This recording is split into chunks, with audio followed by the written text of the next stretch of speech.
Reds behind the bag. Here comes Knight. Robinson gets the first hit off Ford. It's a homer into the left field stand. Beaten straight away. Fastball. There's a drive into the left field fence for a home run, and the Pirates win it 10-9. Back it is.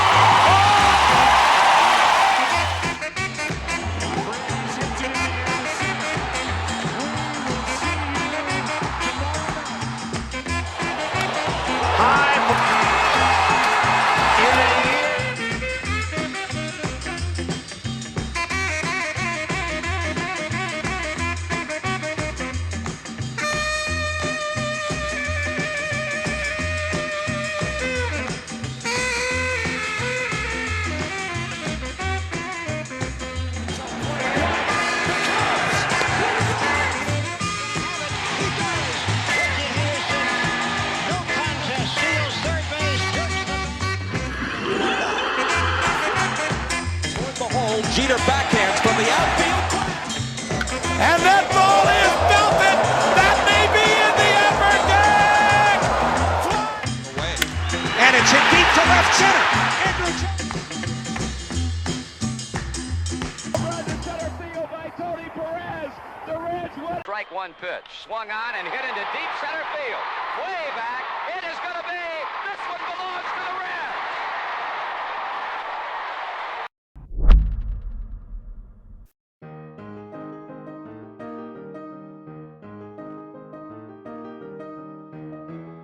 Cincinnati, Ohio became a city in 1788. 75 years later, baseball started to become a popular sport for young kids around America. Eventually, older men started to pick up the hobby and would form clubs or teams. One of these clubs was formed by a man named Harry Wright. Wright was born in England, would move to New York as a kid, then come to Cincinnati to play cricket. It wouldn't be long until he switched to the more popular sport, baseball. In 1866, Wright would form the Cincinnati Red Stockings. This team would set many trends, with the most popular being the first team to sign player contracts and officially pay them to play. They would also become the first team to travel coast to coast in one season by train and set the trend of wearing high socks and short pants, which is still worn today. They went undefeated in their first season, leading to other teams modeling their game after the Red Stockings.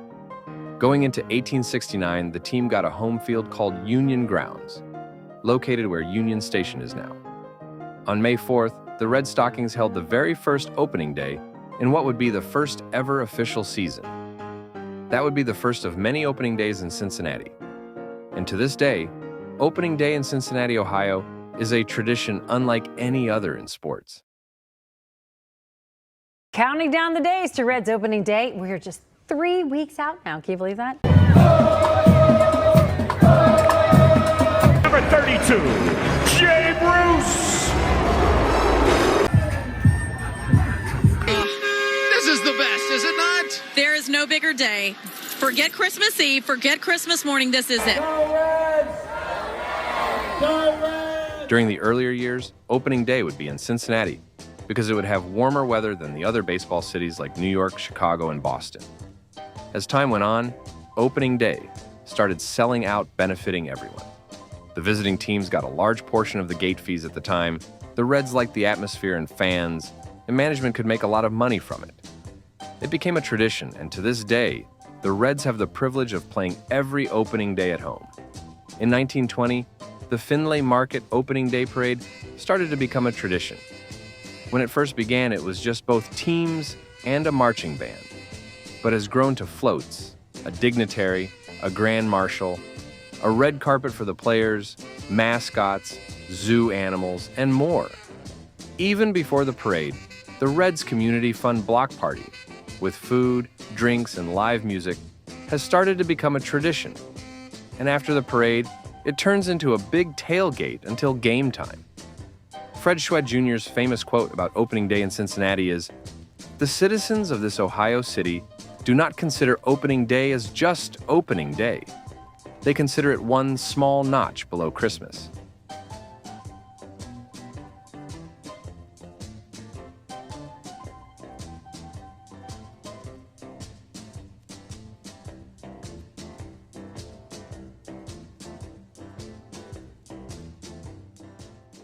Reds would beat the Great Westerns, a local Cincinnati team, 45-9 on opening day, and a week later, beat a team from Indiana, 86-8.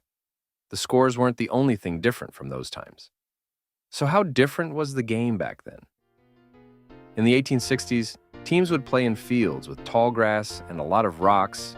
There were no gloves, pitching was thrown underhand, fouls were not counted as strikes.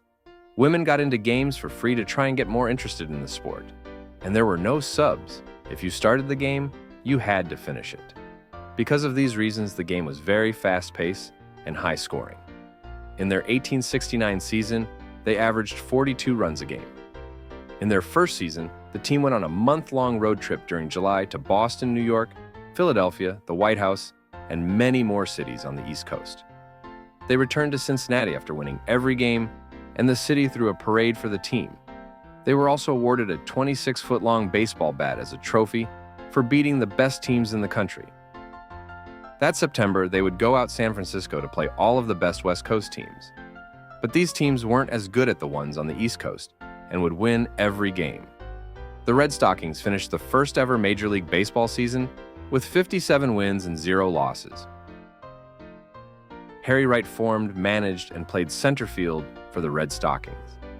In their first season, he was paid $1,200, which would be about $45,400 today.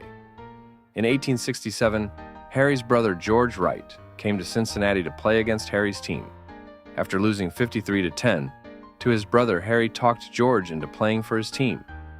And during the first season in 1869, George would play shortstop and be the highest paid player on the team, making $1,400, or $53,000 today. George Wright was known as the best baseball player in the country at the time and led the Red Stockings with a 655 batting average and 49 home runs in their first season.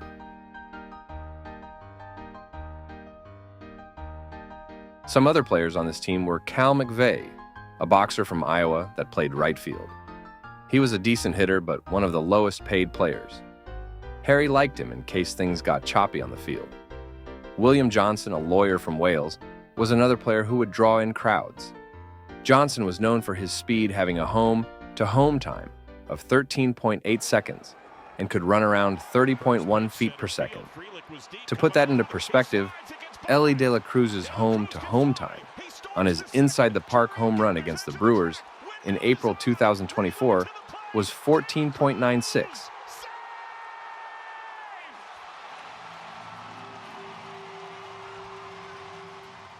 After the 1870 season, the Red Stockings would disband because of operating costs.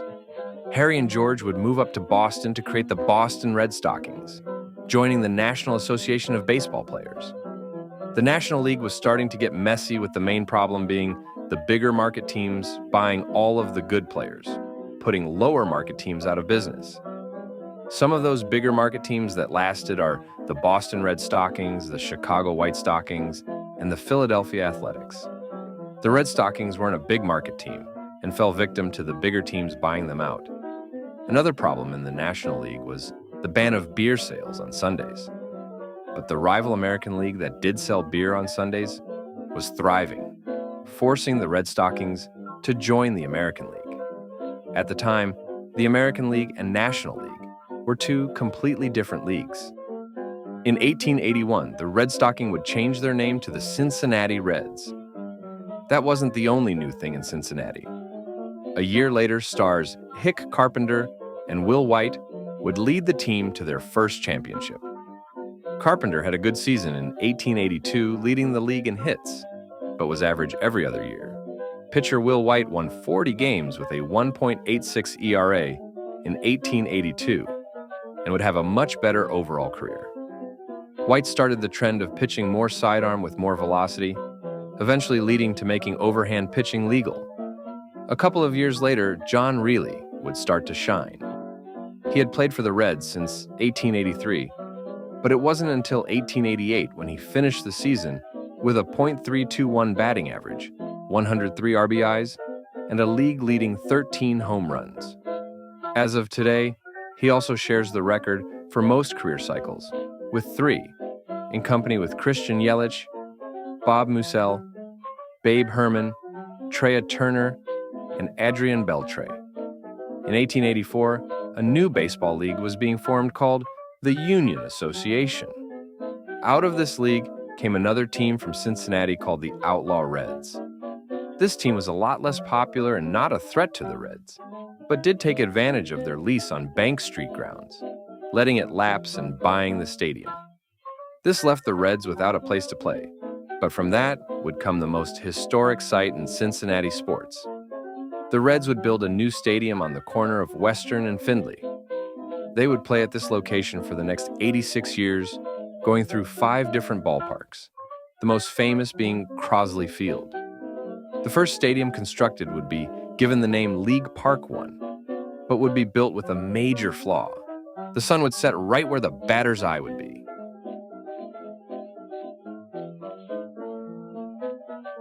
In 1890, the Reds returned to the National League. Even though they had some big names on the team, they never had much success. Charlie Comiskey was one of those names who managed the team for 3 years. That name might sound familiar because he found the Chicago White Sox and would have the historic Comiskey Park named after him.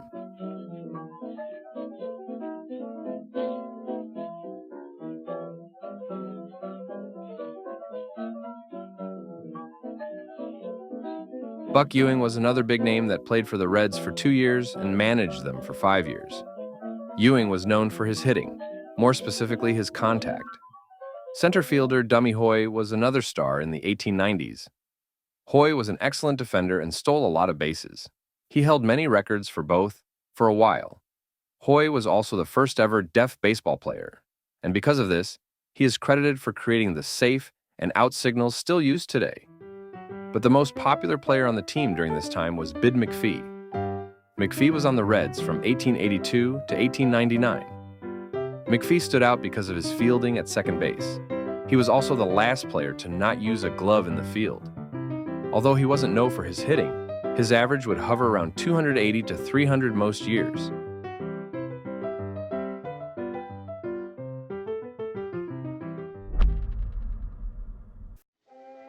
The newly formed American League and the National League were never associated because of different ideas. But in 1903, with the feud starting to dissipate, the champions of each league decided to play each other. This game would determine who the best team in the country was, and this would be this first ever World Series.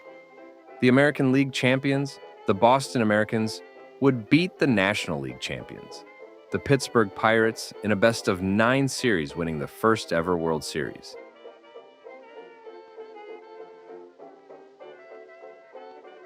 In 1904, League Park 2 was built, shifting the field to where the sun wasn't shining in the batter's face during an at-bat.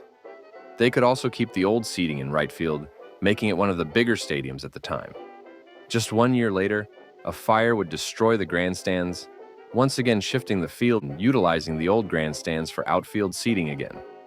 Cincinnati already had one of the bigger stadiums and a bigger fan base. So with this opportunity, they decided to go big with a new grandstand.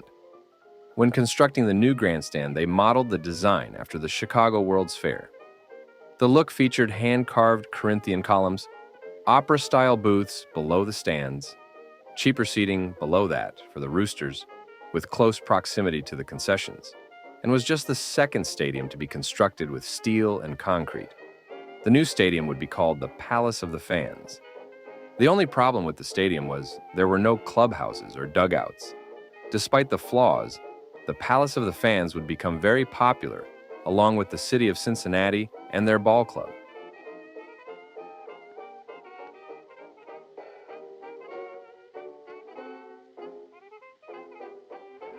Back in Cleveland, George Herman Ruth hit his fastball. My goodness. In the early 1900s, the Reds housed the original Babe Ruth and Shohei Ohtani. Cy Seymour pitched for the first 5 years of his career, posting a 3.76 ERA, and was a 2-time National League strikeout leader. Then for the rest of his career, he was a star center fielder, winning the National League batting title and leading in RBIs in 1905. Seymour and Babe Ruth are currently the only 2 players ever to have 50 career home runs and 50 career wins on the mound. Another player drawing in fans with the new stadium, and Seymour was a pitcher named Frank Hahn. Noodles Hahn would post a career 2.55 ERA, was a three-time National League shutout leader, and was the first player to throw a no-hitter in the 1900s.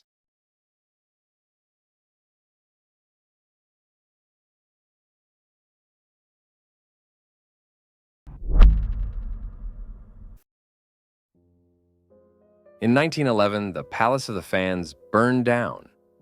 Many fans liked the unique stadium, but with the popularity of the team growing and growing, and the Palace only being able to hold 6,000 people, it was time for a new stadium.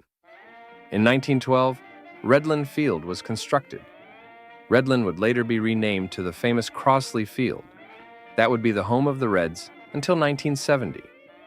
Redland Field originally sat 21,000 people, but would be expanded through the years, eventually seating 30,000. The new stadium would immediately be a hit with a standing room only crowd on opening day.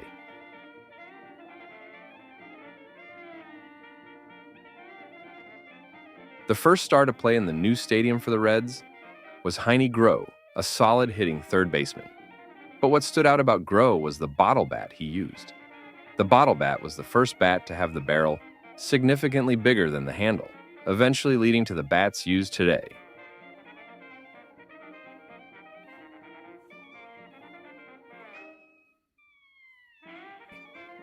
Hall of Fame pitcher Christy Mathewson was another big name on the Reds from 1916 to 1918. Unfortunately, not as a pitcher, Mathewson would manage the team.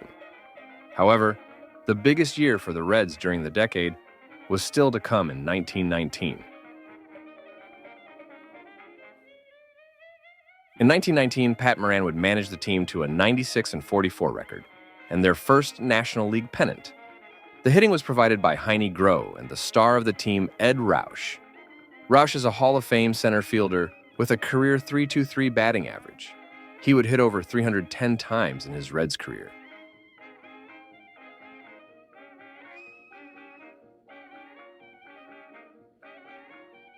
Rube Bressler would provide the power in the lineup. Bressler was a converted pitcher who would end up having a good career at first base.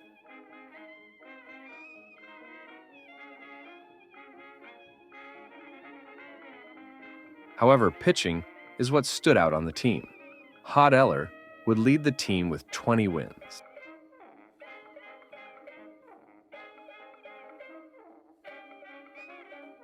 Eller was accompanied by 19-game winner Dutch Ruther and the left-handed ace of the team, Slim Sally.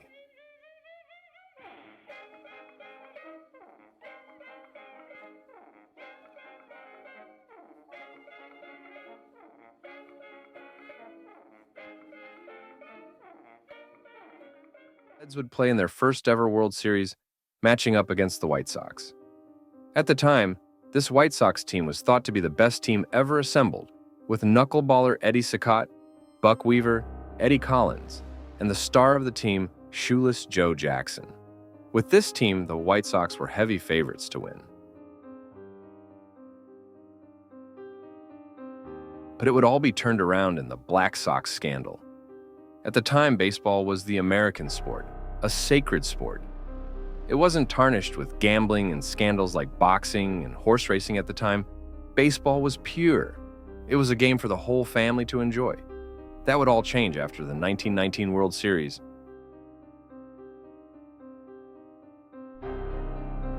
In a unique best of 9 series, the White Sox were predicted to win in 5-0.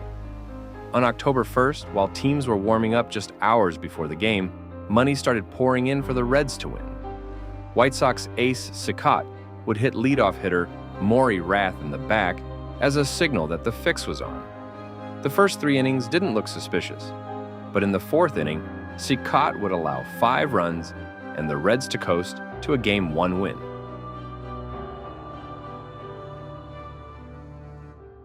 There were already some hiccups in the White Sox plan. Talks were going around about an unusual bad game with some awful errors by the White Sox.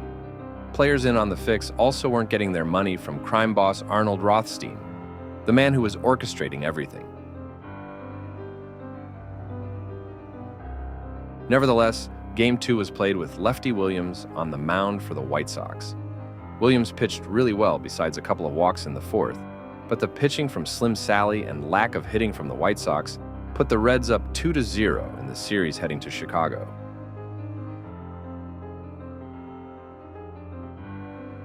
Game 3 would pose a problem to players in on the fix. White Sox starter Dickie Kerr was not in on it and would throw a 3-hit shutout, leading to a 3-0 White Sox win.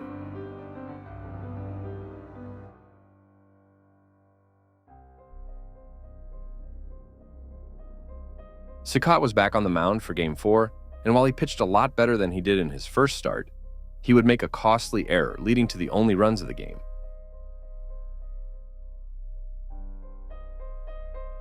The Reds would take Game 4 and easily take Game 5.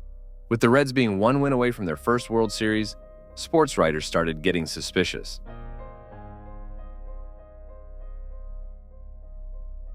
More and more people started talking about the White Sox throwing the series.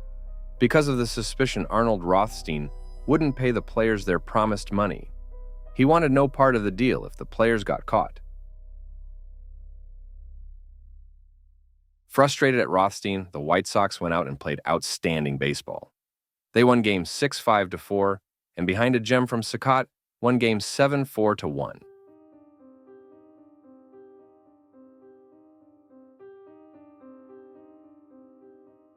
It is thought that before Game 8, players started to receive money from Rothstein to end the series. It certainly looked that way when Lefty Williams gave up 4 runs in the first inning. The Reds would win 10-5 and have their first ever World Series.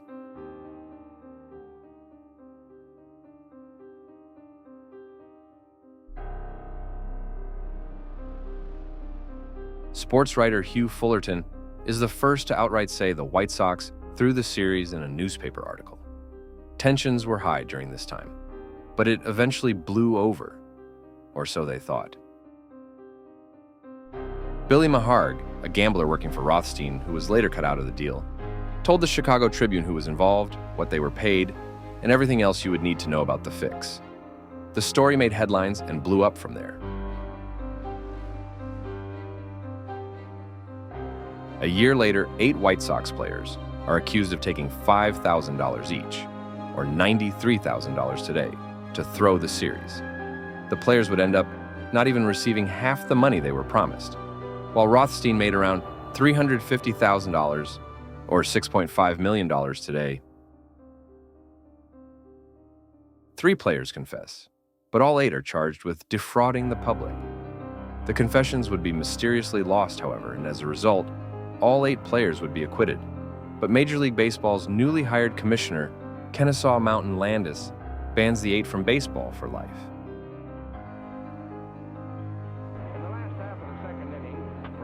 The trial almost tore the league apart and took the purity out of baseball.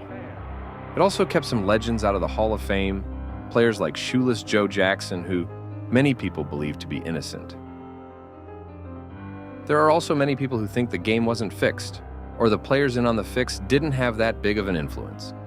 Reds outfielder Greasy Neal and pitcher Hod Eller both had a great series, along with Joe Jackson, Buck Weaver, Ray Schalk, and Dickie Kerr of the White Sox. It's 1919, and here are leading investigators in probe of recently finished World Series.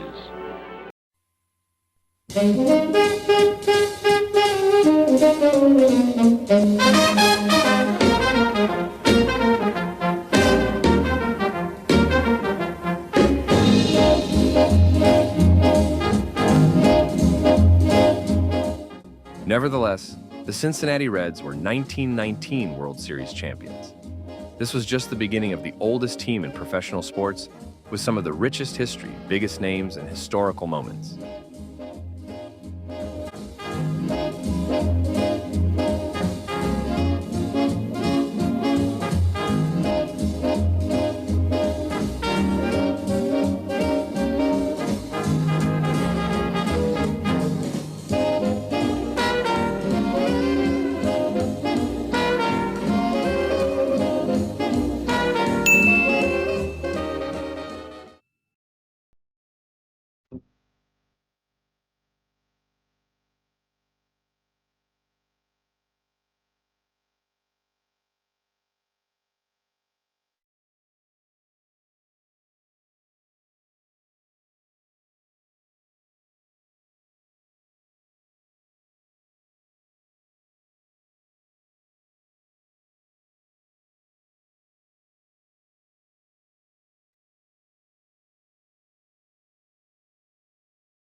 fastball. It's for a drift into good for a long drive to left field. It's going, gone. And that's on What a War.